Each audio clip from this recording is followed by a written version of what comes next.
tadi kita menyadari bahwa ini sebagai dapur ya, yang menggodok policy yang harus dibuat oleh seorang bupati, wakil bupati ya. Dan ini menyangkut dengan misalnya lahan kita 4.000 hektar di depan ini. Jadi ada berapa hektar yang memang selama ini sudah digade, berapa hektar yang tidak dapat digarap. Nah ini kita data.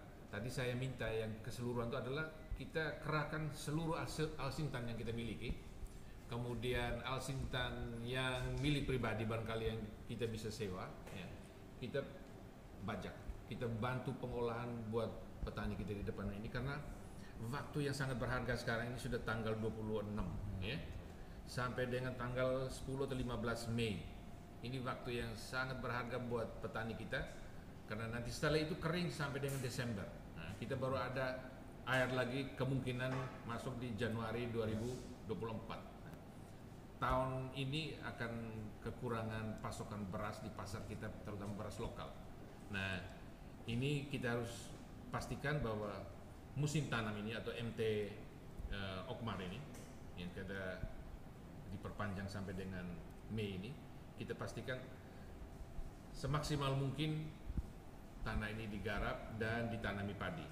Tetapi dalam perhitungan teknis kita saat ini, biar misalnya mereka yang belum olah, bibit belum siram, ini jangan ragu-ragu, alihkan itu kita olah untuk langsung tanam jagung, tanam non padi, tanam ubi, tanam kacang-kacangan. Itu jangan ragu-ragu, langsung. Nah, begitupun juga dengan yang lain yang selama ini kita meremehkan, tapi beberapa petani sudah buktikan bahwa itu uangnya juga tidak kalah banyak, bahkan lebih banyak. Hortikultura, semangka ternyata duit lebih banyak. Kerjanya segitu tapi duitnya lebih banyak. Ya, saya kira itu yang kita mau. Ini sudah ulur ini. Kita kalau tidak salah kita punya memori tidak pendek. Kali lalu itu bahkan sampai Desember tahun ini, tahun lalu saja. Ya, ini diperpanjang lalu Maret. Ya, sekarang kemarin pertemuan terakhir di kantor camat dengan balai ini tarik sampai dengan Mei, ya. Nah, jadi kemarin itu April sudah kering. Ternyata ini dia April kita masih dapat air, Mei sudah pasti akan kering.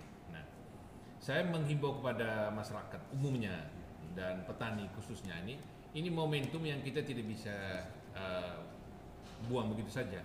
Orang memberikan perhatian kita, pemerintah pusat melalui dana pinjaman Bank Dunia, kita garap ini. Kalau tahun ini kita berhasil bagus, tahun depan akan ada perluasan jaringan di baik kiri dan itu jauh lebih besar. Ya, kalau sekarang kita hanya dapat 70-an miliar, tahun depan tuh 130 miliar ke baik kiri, ya. Nah, dan itu proyek kita yang sekarang ini yang menjadi patokan apakah kita layak mendapat lagi atau tidak. Ya. Ya. Pangan selama ini kita asumsi beras, ya toh? Beras kita tidak langka. Yang kita bicarakan sebetulnya sekarang itu daya beli, ya, daya beli kita. Kalau kita lihat di depan kita ini, seperti saya katakan tadi, kalau kita hitungan teknis kita itu tidak cukup waktu untuk tanam padi, putuskan, jangan ragu-ragu, kita langsung tanam yang non padi, jagung, ubi, kacang-kacangan dan seterusnya. Ya. Nah, kemudian yang paling ekstrim juga kita bisa menanam rumput, loh, ya, rumput pakan ternak. Karena pedagang-pedagang kita ini itu beli rumput, pedagang antar pulau kita ini beli rumput, ya. Nah kita juga bisa memelihara ternak dan dari ternak kita beli beras bisa masuk dari Sulawesi atau dari luar, ya, nantinya. Tapi kita berharap dengan musim tanam ini kalau dia bisa sampai 1.000 lebih, ya, yang bisa ditanami padi, ini cukup untuk cadangan beras kita. Jadi cadangan beras kita tidak kurang. Jadi saya ingin sampaikan kepada masyarakat tidak usah ragu-ragu, cadangan beras kita tidak kurang tahun ini. Yang ada itu bahwa kita tidak bisa mengirim keluar daerah.